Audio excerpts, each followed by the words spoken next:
La Bible révèle que la fin de toute chose est proche et que Dieu appelle tout homme à pouvoir se réjouir de la seconde venue de Jésus-Christ.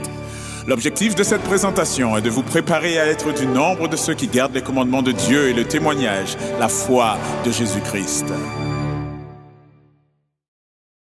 Croyez-vous que Jésus reviendra? Répondant à ses disciples concernant son retour, Jésus déclara en Matthieu, chapitre 24, verset 29. Je vous invite à vous rendre avec moi en Matthieu, chapitre 24, verset 29. Et lisons le verset 29 et le verset 30 plus précisément.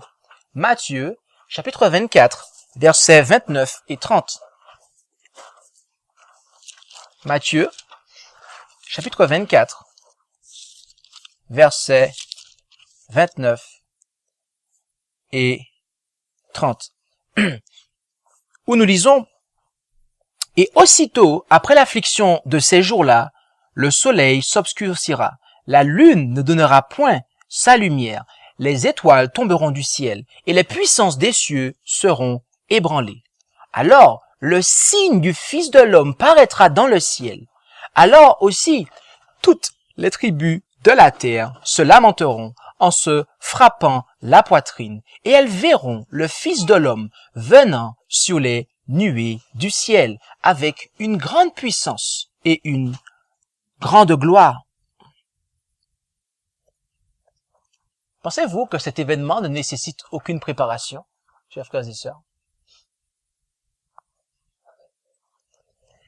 Écrivant aux Thessaloniciens, l'apôtre Paul déclara en 1 Thessaloniciens chapitre 5,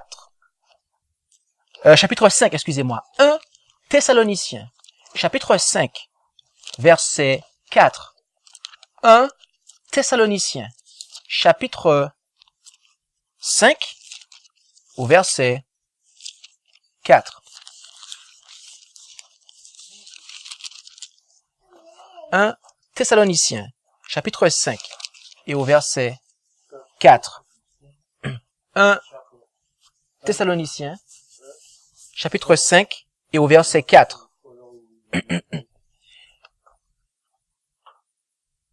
Mais quant à vous, frères, vous n'êtes point dans les ténèbres, pour que ce jour-là vous surprenne comme un voleur.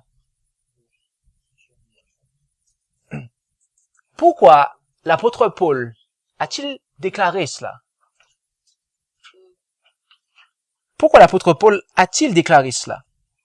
Eh bien, voyez-vous, la réponse se trouve au verset 2. 1 Thessaloniciens chapitre 5, verset 2. Vous savez bien, en effet, vous-même, que le jour du Seigneur viendra comme un larron dans la nuit. Mes amis, est-ce que nous aspirons à être dans la lumière afin que ce jour ne nous surprenne comme un voleur? D'après le verset 1 du chapitre 1, le livre de l'Apocalypse a pour objectif de révéler Jésus-Christ. Et de manière intéressante, le chapitre 14 de ce livre nous apporte une autre description de son retour. En effet, je vous invite à vous rendre avec moi en Apocalypse, chapitre 14, et considérons le verset 14. Apocalypse, chapitre 14, et considérons le verset 14. Apocalypse, chapitre 14, verset 14. Et là, nous lisons que « Je regardais encore, et voici, il y avait une nuée blanche, et sur la nuée, quelqu'un assis qui ressemblait au Fils de l'homme, ayant sur sa tête une couronne d'or, et en sa main une faux tranchante. »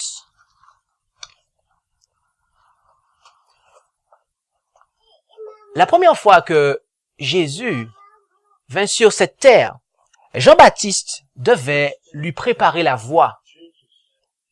D'après ce que nous lisons en Matthieu 3, versets 1 à 3 et Malachie chapitre 3, verset 1.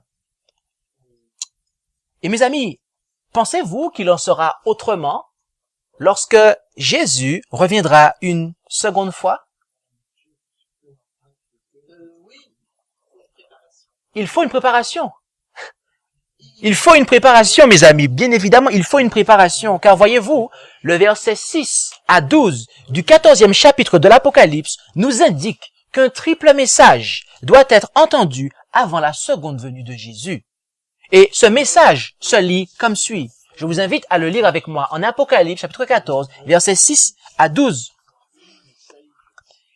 Et là, il nous est dit, « Et je vis un autre ange qui volait au milieu du ciel, portant l'évangile éternel pour l'annoncer à ceux qui habitent sur la terre, à toute nation et tribu et langue et peuple, en disant d'une voix forte, « Craignez Dieu et lui donnez gloire, car l'heure de son jugement est venue, et adorez celui qui a fait le ciel, la terre, la mer et les sources d'eau. » Et un autre ange le suivit en disant, « Elle est tombée, Babylone la grande ville, parce qu'elle a abreuvé toutes les nations du vin de la fureur de son impudicité. » Et un troisième ange les suivit en disant d'une voix forte, « Si quelqu'un adore la bête et son image, et s'il en prend la marque au front, et ou à la main, il boira aussi du vin de la colère de Dieu, du vin pur, préparé dans la coupe de sa colère, et il sera tourmenté dans le feu et le soufre en présence des saints anges et de l'agneau, et la fumée de leur tourment montera au siècle des siècles, et ils n'auront aucun repos, ni le jour ni la nuit, ceux qui auront adoré la bête et son image, et quiconque aura pris la marque de son nom. » C'est ici la patience des saints. Ce sont ici ceux qui gardent les commandements de Dieu et la foi de Jésus. Mes amis, si vous souhaitez toujours vous préparer pour le retour de Jésus, une bonne compréhension de ces avertissements est nécessaire. Et dans cette première étude, qui sera divisée en deux parties, la première partie sera ce soir, elle sera courte, et la deuxième partie sera, nous la verrons demain, elle sera un peu plus longue. Nous allons considérer, en tout cas en ce soir, une prophétie qui nous permettra d'établir le temps de ce triple message, ou qui nous permettra de commencer à établir le temps de ce triple message. Et pour cela, veuillez tout d'abord noter que le troisième ange, qui nous est introduit au verset 9, présente au monde la condition pour rencontrer Dieu en paix. Et cette condition, mes amis, voyez-vous, est l'observation des commandements de Dieu et la foi de Jésus, n'est-ce pas? Et je vous invite à garder cela à l'esprit, car il s'agit d'un point clé pour comprendre quand est-ce que cet ange commence à donner son message. Gardez bien cela à l'esprit. La condition pour rencontrer Dieu en paix est l'observation, le fait de garder les commandements de Dieu et la foi de Jésus. Gardez bien cela en tête, mes amis. De plus, cet ange ne donne pas son message avant les deux anges précédents, mais il les suit, d'après ce que nous lisons au verset 9. Il les suit. Et il en est de même pour l'ange qui vient avant le troisième, c'est-à-dire le deuxième ou le second. Il ne donne pas son message avant, il ne donne pas son message avec celui qui le précède, c'est-à-dire le premier, mais il le suit. Ok? Donc, le premier arrive, il donne son message, il passe à la vision, on le voit, il donne son message, et ensuite le second arrive, il le suit, et le troisième le suit en fait.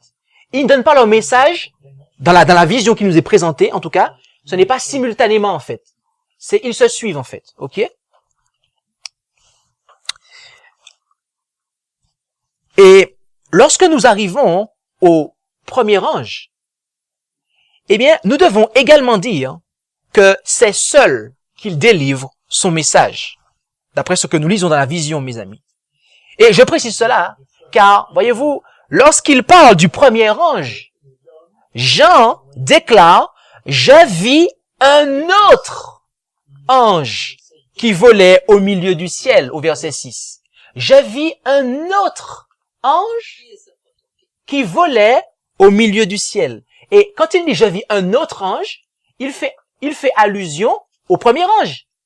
Mais, mes amis, cela implique qu'il vit avant cet ange-là, qu'il en avait vu un autre. Parce que si il dit je vis un autre, ça veut dire cela implique qu'il y en avait un avant lui. Ah! Donc cela implique qu'il a vu un autre ange qui volait par le milieu du ciel. Un autre ange qui volait de la même manière. Ok? C'est-à-dire au milieu du ciel. Et cet autre ange se trouve en Apocalypse, chapitre 8, verset 13. Je vous invite à vous rendre avec moi en Apocalypse, chapitre 8, verset 13. Apocalypse, chapitre 8, et au verset 13. Et là, nous lisons, « Puis, je vis et j'entendis un ange qui volait par le milieu du ciel, disant... » Non. Alors, certaines versions disent « on aigle », ok? Mais ça, c'est des versions qui ne sont pas basées sur le Textus Receptus. Ça, c'est une Louis II ou une Semeur que tu as. Mais les Martins, les Osterwald, les King James, c'est bien ange, ok? Voilà. Ok? Alors, voilà, ma sœur, il faut venir avec ta Osterwald dorénavant. Je te l'avais recommandé en plus. Une Bible Textus Receptus. Pour information, pour ceux qui ne connaissent pas, c'est Osterwald, Martin, c'est les Textus Receptus, ok? Mais je poursuis. Alors, écoutez bien. Donc, puis je vis et j'entendis un autre ange qui volait par le milieu du ciel. Voilà, mes amis, l'ange. L'ange auquel Jean se réfère en disant dans Apocalypse chapitre 14, verset 6, je vis un autre ange. C'est celui-là, en fait. C'est lui qui venait avant, en fait. Apocalypse 8, verset 13. Voilà. Puis je vis et j'entendis un ange qui volait par le milieu du ciel, disant à haute voix, malheur une fois, malheur deux fois, malheur trois fois. Donc il y a trois malheurs.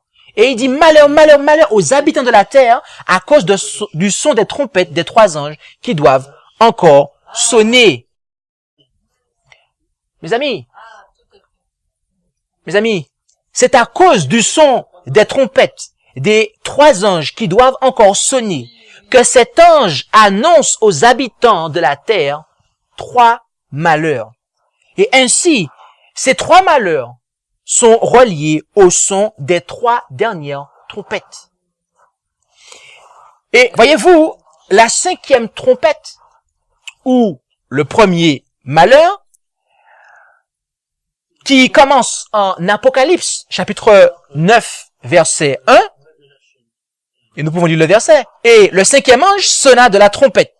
Ok? Et ça, c'est le premier malheur. Parce que juste avant, on annonce les trois malheurs. Donc, la trompette qui sonne, c'est le premier malheur. Ok? Eh bien, la cinquième trompette, ou le premier malheur, se réfère à la montée et à la propagation de l'islam. Et PA, Pasteur Alan Stump, va nous mettre le slide. First slide, please. Et sur ce point, mes amis, non, the first quotation.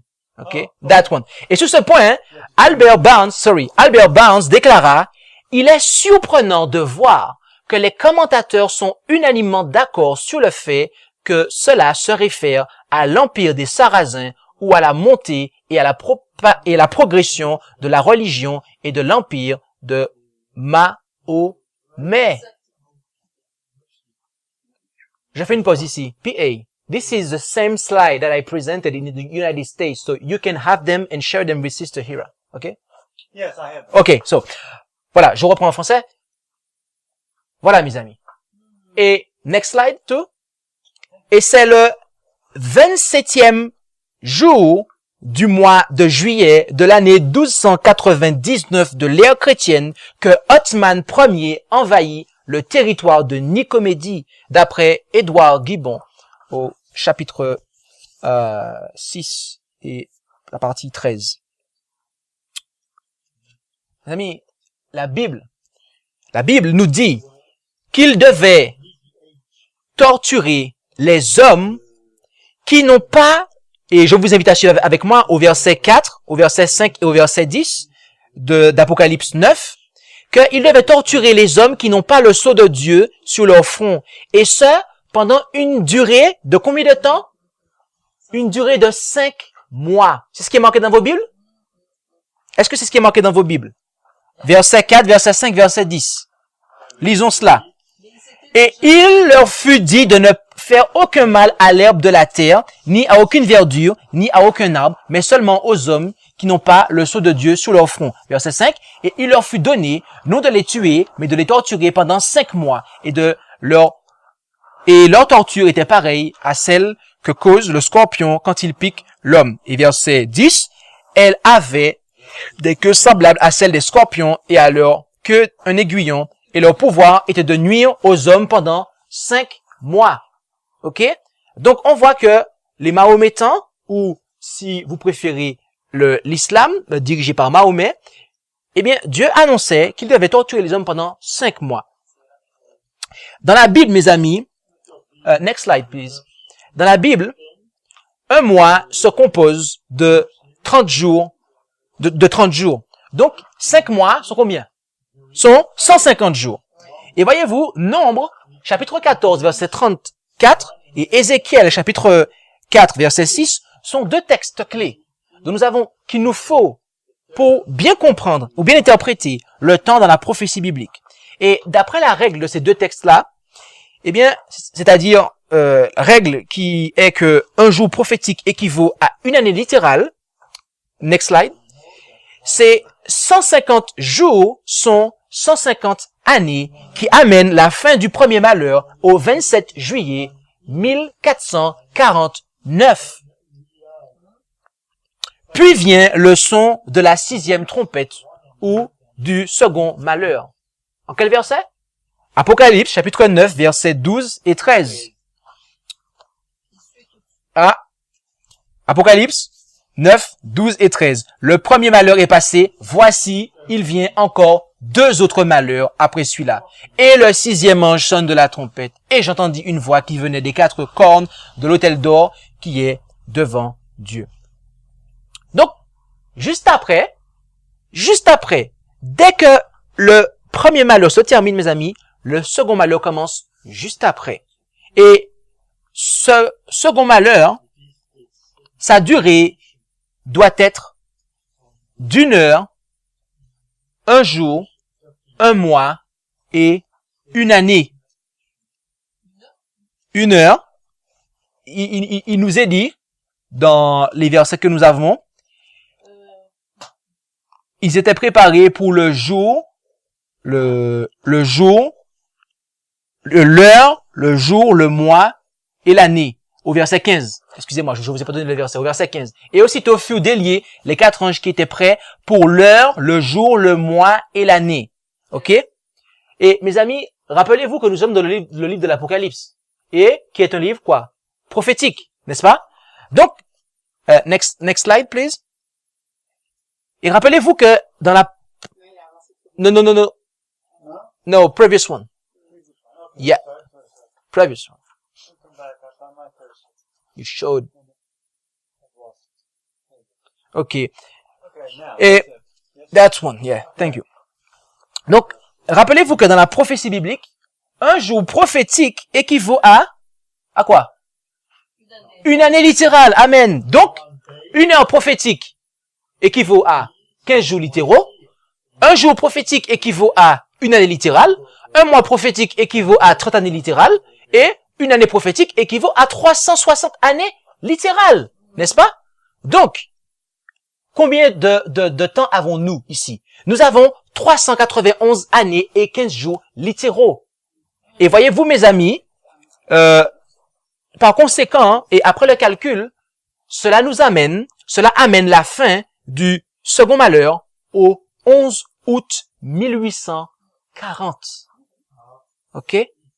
Et concernant cette date, next slide, nous lisons que le 11 août 1840, le sultan aurait volontairement abandonné son indépendance entre les mains des puissances chrétiennes, tout comme 391 ans et 15 jours plus tôt, il l'avait reçu des mains de l'empereur chrétien Constantin XIII, d'après ce que nous dit Uriah Smith dans Daniel and Revelation dans la version de 1909. Et ces puissances chrétiennes, pour votre instruction, sont l'Angleterre, l'Autriche, la Prusse et la Russie. Et voilà, mes amis, nous sommes à la fin du second malheur. Et rappelons-nous que l'ange d'Apocalypse, chapitre 8, verset 13, déclara qu'il devait y avoir 3 malheurs, n'est-ce pas? Ah, d'accord. Lesquels devaient être connectés au son de la 5e, 6e et 7e trompette. Par conséquent, le son de la 7e trompette, mentionné en Apocalypse, chapitre 11, verset 15, est l'annonce du 3e malheur. Oui. Et de plus, notez que le 3e malheur ne vient pas juste après la fin du second malheur. Tout comme le second malheur venait juste après la fin du premier malheur. Non, non, non, non, non. Mais que, au verset 14, et suivez avec moi, du chapitre, au chapitre 11, Apocalypse chapitre 11, verset 14, qu'est-ce qu'il est dit là? Le second malheur est passé, voici le 3e malheur qui viendra bientôt. Rappelez-vous, mais, et ce n'est pas la même chose. Quand le premier malheur s'est terminé, le second malheur commençait juste après. Ok? Mais là, ce n'est pas pareil. Là, on nous dit qu'il va commencer bientôt. Donc, il y a un laps de temps qui va s'écouler entre la fin du second et le début du 3e malheur. Ok? Donc, ainsi, le son de la 7e trompette devait commencer peu de temps après le 11 août 1840. Et voyez-vous, concernant cette trompette, nous lisons en Apocalypse chapitre 10 verset 7, retournons en arrière dans Apocalypse chapitre 10 verset 7, où il nous est dit, mais qu'au jour où le 7e ange ferait entendre sa voix, quand il sonnerait de la trompette, le mystère de Dieu s'accomplirait comme il l'avait déclaré à ses serviteurs, les prophètes. Notez qu'il n'est pas écrit au jour singulier, mais au jour pluriel. Apocalypse chapitre 10 verset 7. Il est écrit au jour. Est-ce que dans vos versions vous avez le jour au pluriel? D'accord, c'est très important. C'est pluriel, d'accord? Ce qui implique que le son de la 7e trompette, mes amis, doit durer plusieurs années. Ok? Et voyez-vous, bien que le livre de l'Apocalypse ne nous donne pas d'instructions concernant la date exacte de la fin du 3e malheur, il déclare que le mystère de Dieu doit s'accomplir lorsque le 7e ange sonnera de la trompette. Et voyez-vous, en Apocalypse chapitre 16, versets 25 et 26, gardez un post-it. Nous allons terminer avec Romains. Excusez-moi. Qu'est-ce que j'ai dit? J'ai dit Romains, c'est cela? C'est dans Romains. Excusez-moi. Si j'ai dit autre chose, c'est Romains chapitre 16, versets 25 et 26. Nous allons terminer avec ce texte-là. Romains, chapitre 16, versets 25 et 26. Romains chapitre, versets 25 et 26 de Romains 16.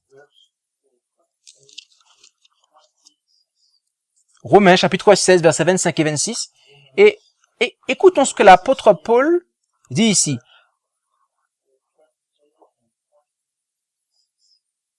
À celui qui peut vous affermir selon mon évangile et la prédication de Jésus-Christ, selon la révélation du mystère caché depuis la fondation du monde, mais présentement manifesté par les écrits des prophètes, selon l'ordre du Dieu éternel et annoncé à toutes les nations, afin qu'elles obéissent à la foi. Avec ces deux versets-là, qu'est-ce que nous comprenons, mes amis? Nous comprenons que le mystère de Dieu est l'évangile qui fut caché pendant plusieurs siècles, mais présentement manifesté. Voilà ce qu'est le mystère de Dieu dont Apocalypse, chapitre 10, verset 7, nous parle. Et le mystère de Dieu qui s'accomplirait bientôt, comme il est écrit dans l'Apocalypse. Ainsi, mes amis, lorsque le 7e ange commencera à sonner de la trompette, c'est-à-dire durant les premières années du son de la trompette du 7e ange. Le mystère de Dieu, ou si vous préférez, ou dit autrement, le temps de probation, mes amis, sera accompli. Et cela a commencé quand, mes amis? Nous allons voir ça demain, mes amis. Donc, gardons cela à l'esprit. Gardons ce que nous avons vu à l'esprit, car demain, nous y reviendrons. Mais voilà déjà une base, mes amis. Voilà déjà une base. Peu de temps après, le 11 août 1840, le 3e malheur doit commencer, mes amis. Et lorsque le 3e malheur commence, durant les premières années, le temps de probation se termine, mes amis. Est-ce que vous croyez que Jésus est à la porte, mes amis? Merci d'avoir écouté cette présentation avec intérêt. Pour plus d'informations, consultez notre site internet lereste.org et suivez-nous sur Facebook ainsi que sur YouTube à @lereste. Vous pouvez aussi nous contacter par email à info@lereste.org ou par téléphone au +33 6 12 60 13 69.